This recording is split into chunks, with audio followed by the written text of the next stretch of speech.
Welcome to the History of the World podcast. My name is Chris Hasler, and you're listening to Volume 2, The Ancient World. This is Episode 1, Early Dynastic Mesopotamia. In Episode 22 of Volume 1, we introduced Mesopotamia and the emergence of its civilization. We mentioned the emergence of a settlement in Mesopotamia called Eridu, and we mentioned that this city emerged in around 5400 BCE. Eridu was built near the mouth of the Euphrates River, which over time is no longer the mouth of the river thanks to silting pushing the shores of the Persian Gulf back towards the Arabian Sea. Eridu prospered during the Ubaid period of Mesopotamia, which by 4000 BCE was replaced by the Uruk period, named after the settlement of Uruk. Uruk was built on the ancient banks of the Euphrates River. We believe that Uruk is a terrific example of a small settlement becoming a significant and stratified city-state, and was home to tens of thousands of Sumerians. We can see important temples and walls were built at the settlement as the Uruk period of the 4th millennium BCE continued onwards. Another important city of the area is Ur. At the time of the Jemdet-Nazar period, which replaced the Uruk period in around 3100 BCE, Ur was not thought to have been in any way as significant as Uruk, but was definitely a growing urban centre among the marshlands of the banks of the Persian Gulf. We can describe these three settlements as Sumerian settlements. There were many other Sumerian settlements too. So what exactly is Sumer? Well, we could describe Sumer as the first civilization of Mesopotamia, where the definition of a civilization is an urban stratified society. Urban meaning a dense population of people living in one area, and stratified meaning a class-based society with a ruling elite at the top and a working or slave class at the bottom. Sumerian settlements were to be found right the way through Mesopotamia, in and around the Tigris and Euphrates rivers, at least as far north as the modern city of Baghdad in Iraq. What makes Sumer special is that we begin to find evidence of the earliest writings dating to this period of these Sumerian civilized city-states, and we can start building a story of our history without solely relying on archaeology. Where we begin to study, interpret and translate these writings, one of the first things that becomes evident is the strong spiritual belief system of the Sumerian civilization, as the Sumerians themselves actually recorded the origins of Sumer in their own writings. Sumerian King List. The German-American Assyriologist Hermann Hilprecht was the first person to discover a reference to the Sumerian king list. Now, we need to discuss and dissect that last statement. Hermann Hilprecht was born in Stassfurt, which is now in modern-day Germany, and he was born in 1859. He moved to the United States after gaining qualifications in Germany while in his 20s. He was an Assyriologist, which is somebody who studies ancient Mesopotamia, even though the Assyrian Empire only existed for part of this period and in a part of this land. Hilprecht discovered many artifacts in Mesopotamia, and one of them was a cuneiform tablet. Cuneiform is the ancient writing of Mesopotamia, and a tablet is a flat piece of stone or clay suitable for inscriptions. Since Hilprecht's discovery, many more similar artifacts have been found, which after translation appear to reference a history of Sumer, particularly through the listing of its rulers. Although the tablets are not identical, it is clear that they are referencing a similar historical timeline. It appears that a lot of the tablets are from just before or during the 2nd millennium BCE, which is the millennium after the emergence of ancient Sumer. But it is the fact that these artifacts reference the period of ancient Sumer that make them so interesting and relevant to our story. The tablets recognise that many city-states existed in Mesopotamia and that many of them had their own king. Kingship is something that these cuneiform tablets declare as descended from heaven to the town of Eridu. Apparently, the first king of Eridu was Alulim, who lived for 28,800 years. Now, I wasn't there, but I do have a problem with this information. Firstly, I can't find a lot of evidence of any human living for almost 29,000 years in history. And secondly, if I was to believe that Alulim and his successors were ruling for a total of 250,000 years, then that takes us back to the very origins of Homo sapiens, and there is very little archaeological indication of Eridu existing before the 6th millennium BCE, let alone the 248th millennium BCE. The one interesting thing that these tablets reference is a flood. 8 rulers in turn ruled Sumer, and then there was a flood. Then there were dynastic rulers.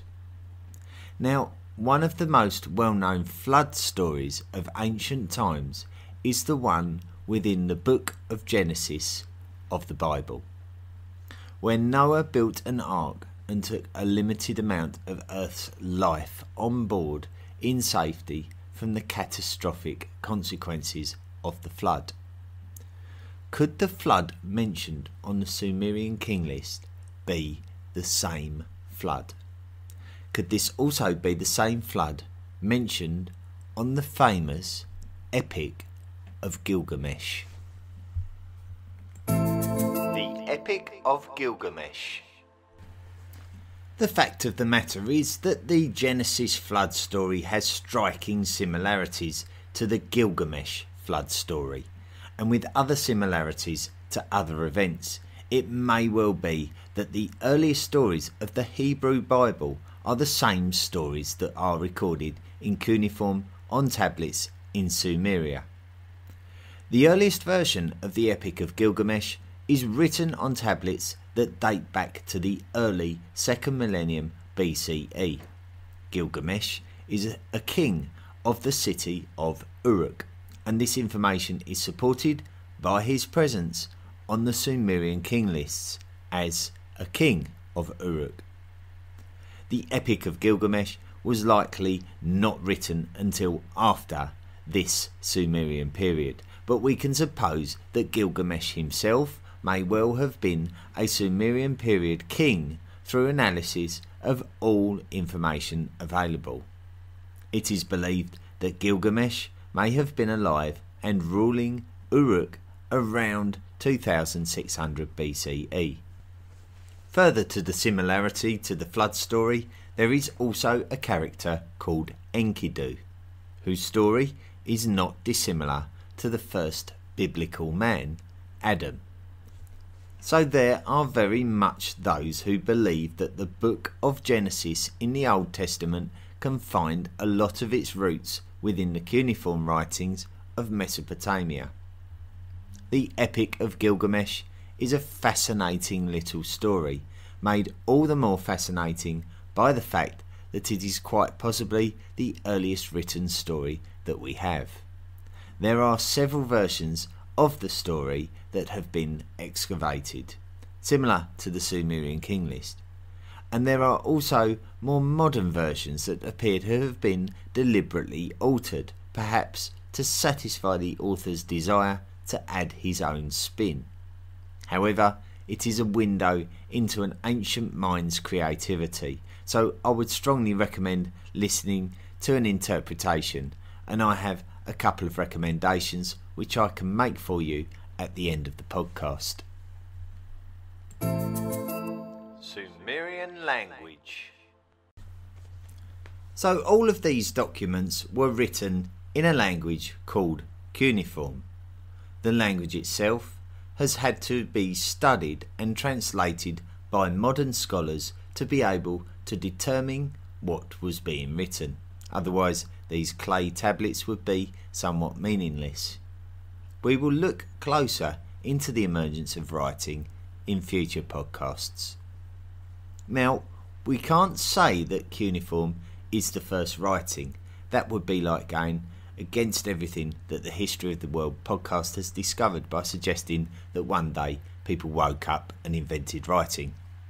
There is evidence of early forms of writing in preceding millenniums. However, the Sumerian cuneiform represents one of the first distinguishable languages that we can determine that the Sumerian king list and the Epic of Gilgamesh were originally recorded in. Our abilities to retrospectively work out the language and subsequently translate it has opened up a window into the way that society worked in Sumer. Much is mentioned regarding the kings of Sumer, who are often the star of the show in Sumerian texts. However, there is a great air of mythology within the stories and mentions of gods and various aspects of nature and emotion. There is also emphasis and focus on death and afterlife, as well as the mysteriousness of dreams and how they can serve as omens for the future. So spirituality is a very firmly established cultural aspect and has led us to retrospectively use spirituality to explain many aspects of prehistoric behaviour. Spirituality was obviously a precursor to modern science, especially when it came to explaining the nature of nature itself. The earliest forms of Sumerian language are attributed to the Gemdet-Nazar period of Mesopotamian history, which lasted from around 3100 BCE to 2900 BCE and followed the Uruk period. The Gemdet-Nazar period predated the early dynastic period, which is the very subject of this podcast. In all likelihood, and in my opinion, I believe that it is very likely that the Sumerian language is something that emerged in a city such as Uruk and then spread out through the travellers, nomads and indeed the traders and diplomats of Mesopotamia.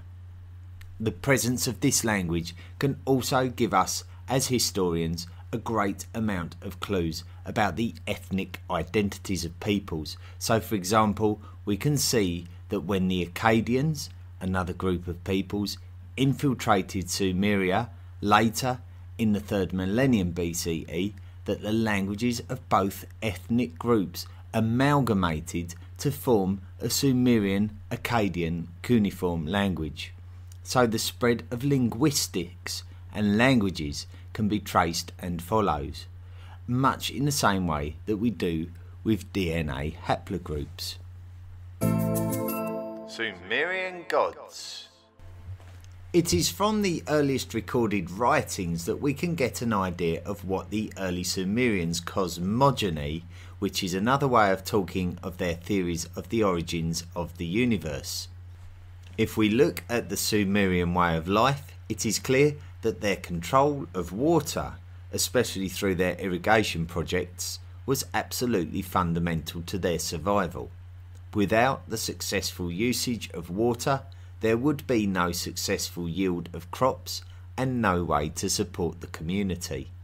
Water was essentially a giver of life, and Sumerians recognised this and respected this spiritually. All sources of fresh water were believed to have been supplied to the Sumerians from aquifers. Aquifers are the water-saturated underground sedimentary layers. These aquifers were called the Engur or the Abzu. The first Sumerian gods are believed to have come from the Abzu.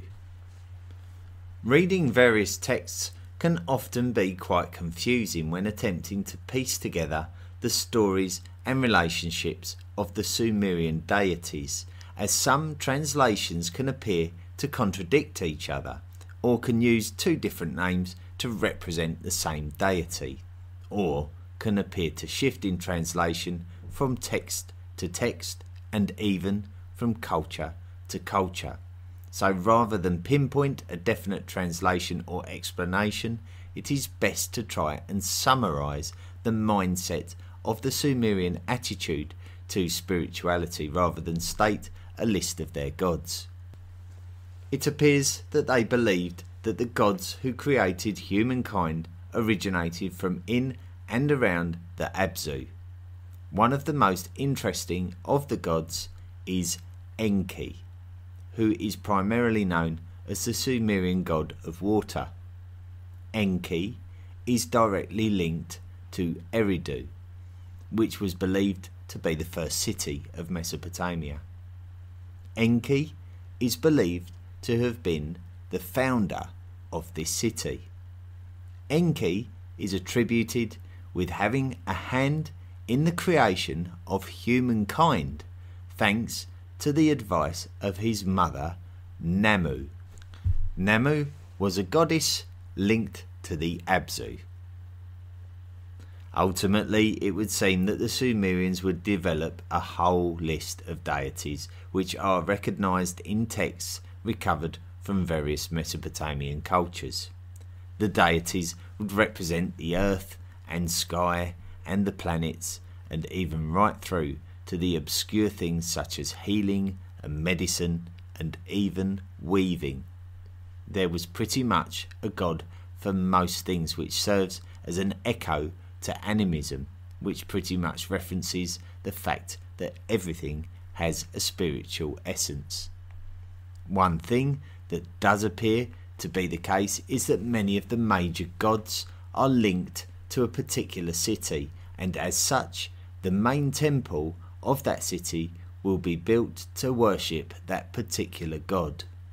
For example, the temple of Eridu, which has been called the House of Waters, is a temple for the god who created the city, who we have already identified as the god of water, Enki. It would ultimately be the site of a ziggurat. Ziggurats. We briefly spoke of ziggurats towards the end of the prehistoric volume of podcasts when we discussed the emergence of civilization in Mesopotamia. The ziggurat was the defining building of Sumerian temple sites that were built to worship the Sumerian deities. One of the first temples discussed is the House of the Waters, which we mentioned as the temple built in the city of Eridu to honour Enki, the Sumerian god of water. The temple was called E-Abzu, with the Sumerian word E, which translates to house or temple, joined with the Sumerian word Abzu, which we discussed before as the life-giving aquifers underground from which the Sumerian gods originated.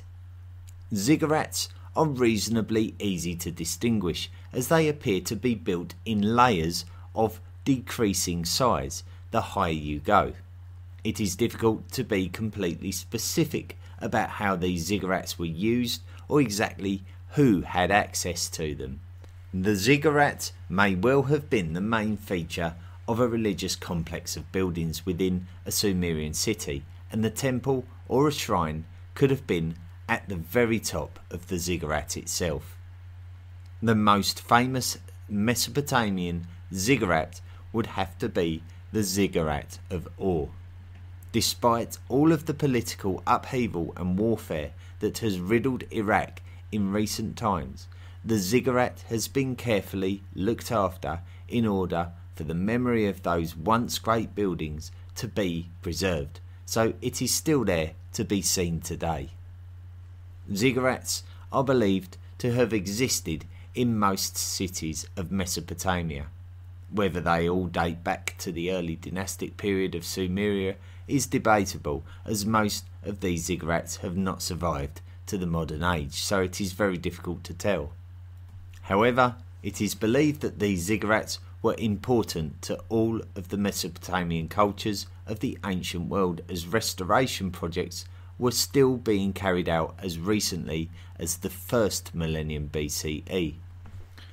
It was during the first millennium BCE that the ancient Greek historian Herodotus wrote a series of works which today we call the Histories. It is within this work that we can find an excellent practical description of a ziggurat, and I quote, "In the middle of the precinct there was a tower of solid masonry, a furlong in length and breadth, upon which was raised a second tower, and on that a third, and so on up to 8. The ascent to the top is on the outside by a path which winds around all the towers. When one is about halfway up, one finds a resting place and seats where persons are wont to sit some time on their way to the summit. On the topmost tower there is a spacious temple, and inside the temple stands a couch of unusual size, richly adorned with a golden table by its side. There is no statue of any kind set up in the place, nor is the chamber occupied of nights by any one but a single native woman, who, as the Chaldeans, the priests of this god, affirm, is chosen for himself by the deity out of all the women of the land." Time. It is highly speculated about the exact origins of the modern way in which we measure time, but we certainly do believe that Sumerian cultures are the first to use the denominations of 12 and 60. 12 and 60 seem like very strange numbers to base time measurement on, but it only seems strange because we are so mentally programmed to count in tens. We use the decimal system of counting, where it appears that the Sumerians would have used the duodecimal and sexagesimal methods of counting, which are based on 12 and 60 respectively. Why they did this is debatable, but it is somewhat understandable. If we look at 60, it can be divided by 2, 3, 4, 5 and 6, so it is a very practical number. So we shouldn't be surprised to see such a number be selected.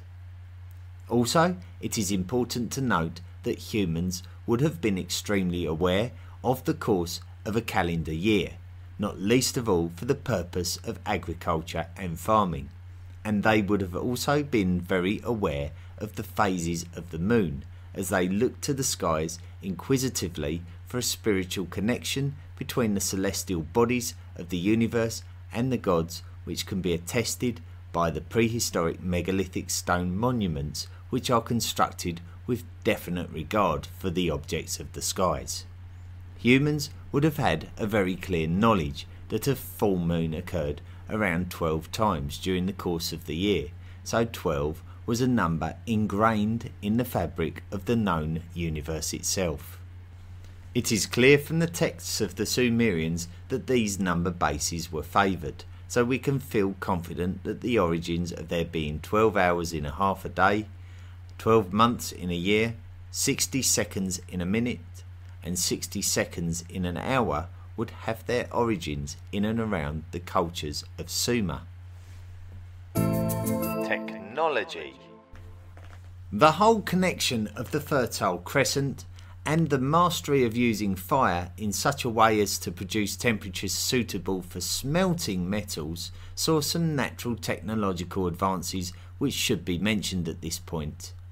If we go back to around 4000 BCE and particularly pre-dynastic Egypt, we can identify that the people of this area were using a mixture of silica and lime to produce ornaments and vessels not dissimilar to those created by ceramic means. Ceramics are fired, and the result is that that object will be quite impermeable to water once in its solid state. This process is called vitrification and is something which we attribute directly in the production of glass. Certainly, we can see that the Egyptians were vitrifying the silica-lime mixtures to produce what has come to be known as Egyptian faience. The production of Egyptian faience by means of vitrification is often cited as the precursor to the production of glass as we know it today. Glass beads have been excavated within Mesopotamia and they date to the middle of the 3rd millennium BCE, so this actually coincides with the time and place of this week's podcast. Scholars debate whether the production of these beads is deliberate or accidental, but it is the earliest instance of true glass that we are aware of. The fact that this seems to coincide with another technological emergence may be no surprise. Contemporary excavations made in the Near East demonstrate that crucibles were being produced for use in the field of metallurgy. If Sumerians were creating crucibles for the purpose of smelting metal during the 3rd millennium BCE, then it would come as no surprise if they were accidentally producing slag, which is a natural byproduct of metal smelting.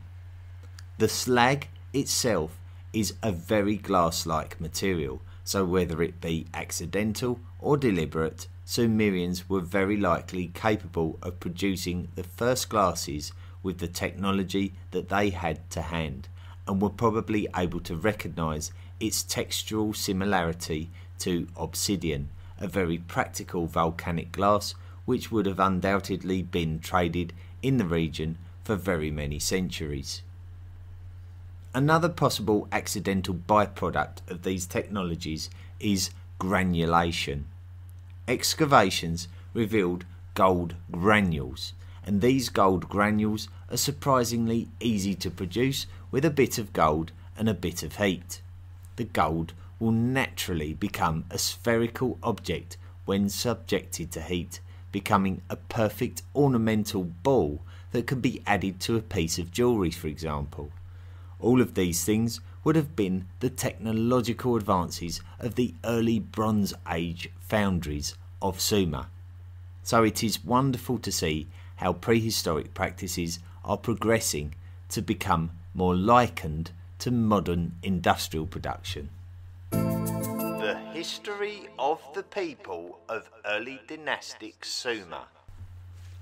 So, We have learned of the earliest written artifacts and what they can tell us about the spiritual beliefs of the Sumerians and what they did to worship their deities, including the incredible construction projects made to honour them. We have seen what these texts have told us about the way that the Sumerians measured time and viewed the universe that they lived in. We have also seen how archaeology has demonstrated how technology was advancing in the area. What we haven't done is told the story of the people and what ultimately happened to them. So let's see what the ancient texts tell us about this. We can establish some of the earliest usages of cuneiform and the sexagesimal counting system during the Jemdet-Nazar period of Sumer in around 3000 BCE. Distinctive pottery and cylinder seals were in use, and the period pretty much represents the passing of prehistory and the arrival of the ancient. The period which follows this, and has been the focus of this week's podcast, is often referred to as the early dynastic period of Mesopotamia. This is mainly because early texts, such as the Sumerian king list, suggest that there were multiple city-states in existence in Mesopotamia at the time, and that the passing of governance of the region as a whole was passed from one city to another. Each city appeared to have its own deity, and as such had a temple complex incorporated within the city, often with a ziggurat built within them as the main building of worship. The dynasties would pass between cities, so for example the first dynasty following the flood that is suggested to have taken place in historical texts was based in the city of Kish, where 23 kings ruled before the next dynasty based in Uruk took over. Other cities that would play their part as the lead city where the Sumerian ruler was based were Ur, Awan, Hamazi, Adab, Mari and Akshak. Well, no doubt I've not pronounced any of those correctly. It was clear that the city-states of Sumer were very much competing with each other for the spoils of supremacy over the others. It was during the 24th century BCE that the kingship was taken from Kish to Uruk. This ended the reign of the ruler called Nanea and ended the 4th dynasty of Kish. The man who achieved this was called Lugal-Zaghazi. Lugal-Zaghazi was from the Sumerian city of Umma and was the city's Enzi, which is a word meaning ruler. He inherited the rule of the city from his father. Lugal-Zaghazi was extremely ambitious as a ruler and had designs on bringing all of the Sumerian cities under his control. It seems as though Lugal-Zaghazi was willing to go to any lengths to achieve his goal, sparing no sympathy for those cities that would oppose his invasion. One particular city that suffered heavily at the hands of Lugal-Zaghazi was Lagash, a traditional local rival of Umma, who both had a history of battling for the same local lands and in some cases needing external jurisdiction to step in and dictate the terms of settlement. The Enzi of the city of Lagash was Urukagina. Urukagina appears to have acquired the kingship by deposing the previous Enzi, who was reported to be corrupt and exploiting the city and its people. However, it does appear that the lasting legacy of Urukagina is also one of a ruler who was exploiting the riches of his own city to feed his own greed. It is true that evidence exists that Urukagina was originally a reformist ruler, attempting to right the wrongs of his predecessors, but his agenda soon became clear when he started exploiting the resources of the city's temple. So, a clash was to take place. On the one hand, the ruthless Lugal-Zagasi of Umma. On the other, the conniving Urukagina of Lagash. Umma and Lagash, the long-term rivals over the land between the two cities, known as Guedena, were to clash once more. Lugal-Zagasi sent his army to Lagash. Once inside Lagash, the temples and palaces were plundered of all of their riches and then set ablaze, something viewed by the people of Lagash as shockingly sacrilegious. It is possible that the fierce resistance of the people of Lagash caused Lugal-Zagasi to up his game and send a clear message to those people that he was in charge now. Urukagina abandoned Lagash and escaped to Gursu, but Lugal-Zagasi soon took Gursu as well, and Urukagina was not heard of again.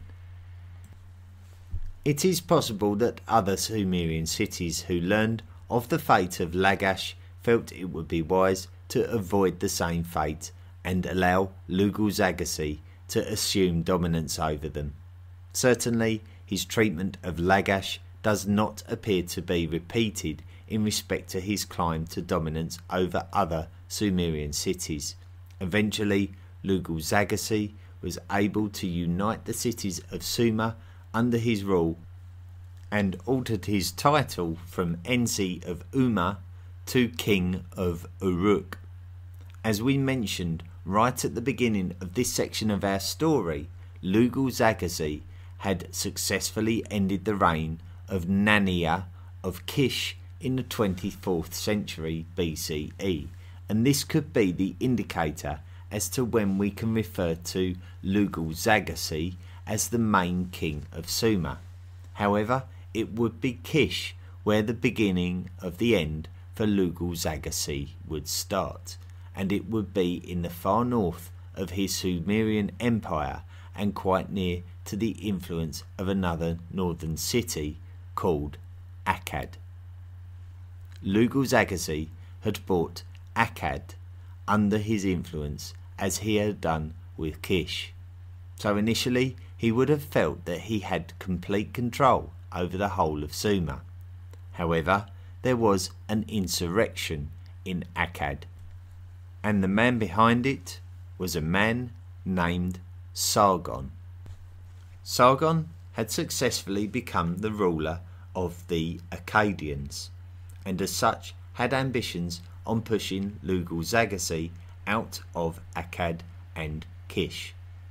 Lugal-Zagasi recognised the threat of Sargon and the Akkadians and rallied the Enzis of the Sumerian city-states to raise armies which could be contributed to a united Sumerian army put together with the purpose of defending Sumer against the threat of an Akkadian army.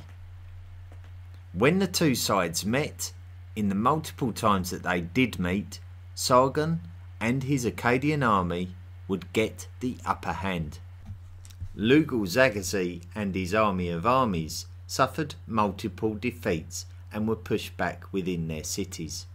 Sargon was not prepared to stop there, and it became clear that his ambitions were to completely eradicate Mesopotamia of any trace of Lugal-Zagasi's Sumerian influence. One by one, Sargon began to conquer the Sumerian cities, leaving them with breaches in their defensive walls so as to prevent the citizens from recovering and rebelling against their new ruler. Umma, Lagash and Ur would fall to the mighty Sargon and his Akkadian army. Sargon's defining moment would be when he reached the city of Uruk, Lugal-Zagasi's capital city, of Sumer. A Babylonian inscription states the following: Sargon, king of Akkad, steward of the goddess Ishtar, king of the world, anointed priest of the god Anum, lord of the land, governor on earth for the god Enlil, was victorious over Uruk in battle, conquered 50 governors with the mace of the god Ilaba, as well as the city of Uruk, and destroyed Uruk's walls. Further, he captured Lugal-Zaghazi, the king of Uruk, in battle, and led him off to the gate of the god Enlil in a neck stock. Lugal-Zaghazi was taken to the city of Nippur in his neck stock and paraded through the city before being imprisoned. During the time which he was imprisoned, Sargon constructed a victory stele.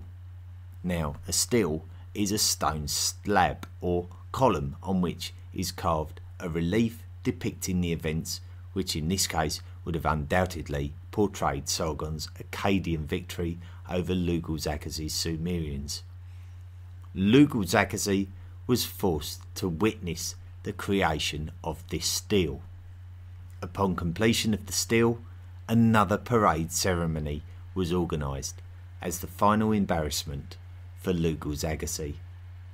Lugal-Zaghazi was taken to the temple where Sargon and his victory stele were present, and after a glorious victory speech, Lugal-Zaghazi was executed. Sumer had been conquered by Sargon's Akkadian Empire. So what happened to Sargon and the Akkadians? We will have to wait until next week to pick up the story. Thank you very much for listening to this first episode of Volume 2. It's been a long time coming. We've been very patient, but we've got there in the end, and hopefully it was worth the wait. We're now into this ancient period which is full of magic and splendour and stories and imagination inspiring events and writings, so it's going to be an exciting journey. Now, I did mention during that podcast the Epic of Gilgamesh, which most people who study Assyriology will be very aware of. It's an ancient writing of a poetic epic, and it's quite an amazing story to listen to when you consider how old it is. Now, during my research, found a couple of podcasts which I really enjoyed listening to in terms of trying to get some kind of feeling of the atmosphere of this piece of writing, and I'll introduce them to you. The first podcast is called Literature and History, and it's created by Doug Metzger, and his episode 3 is all about the Epic of Gilgamesh, and it gives a very, very vibrant and colourful interpretation of this piece of work. So if you're in any way interested, I strongly recommend that you listen to that podcast. The other one that I'd also like to strongly recommend is the podcast History of Our World.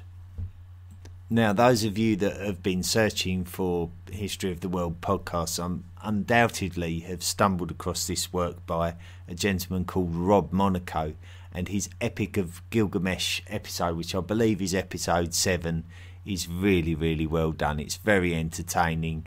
He uses a lot of clever tricks with the voices and that kind of thing that really keeps your attention focused on the epic itself. So another one that I'd really strongly recommend. And also, I would just like to know, I mean, Rob Monaco hasn't updated this podcast feed of over 70 episodes since 2016, and I'm concerned. I'm wondering where he's gone. It was such a fantastic podcast, very charismatic, and he doesn't seem to be doing it anymore, which is a real shame. It's a very, very good podcast.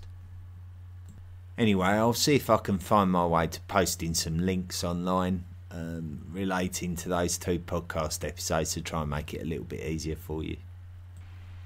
We received a recommendation. The History of the World podcast was recommended on our Facebook page by Josetta Greg Herndon, and she says, my husband has been raving about you and your podcast for months now. They're an absolute nuisance, aren't they, husbands? I finally started listening from the very beginning. I'm on episode 4 and I totally get why Carter is so fascinated. You are awesome. I love how knowledgeable you are and how enjoyable you are to listen to. Thanks for all the hard work you are doing to share your wealth of knowledge. Well, I'm humbled by how kind that comment is. A very, very kind comment. A lot of the knowledge that I'm gaining is knowledge that I'm gaining as I'm going along. I certainly do have and have always had an interest in historical stories, and some I have more knowledge of than others, but a lot of studying goes into these podcasts, so a lot of this knowledge is being picked up as I go along. So there we are, volume 2 is underway. We've finally got there and we've finally started our story. Next week we're going to follow that story. We're going to go on from what we introduced this week, and we're going to follow Sargon of Akkad and his Akkadian Empire. What happened when they took over Sumer and what ultimately happened to the Akkadians. Find out this time next week. The History of the World podcast is hosted by Audioboo. It is available on Spotify, Apple Podcasts, Overcast, Castbox, Podcast Republic, Stitcher and TuneIn. You can also find it on Deezer, Google Podcasts and Radio Public. Feel free to email the show at historyoftheworldpodcast@mail.com, join our Facebook page and follow us on Twitter.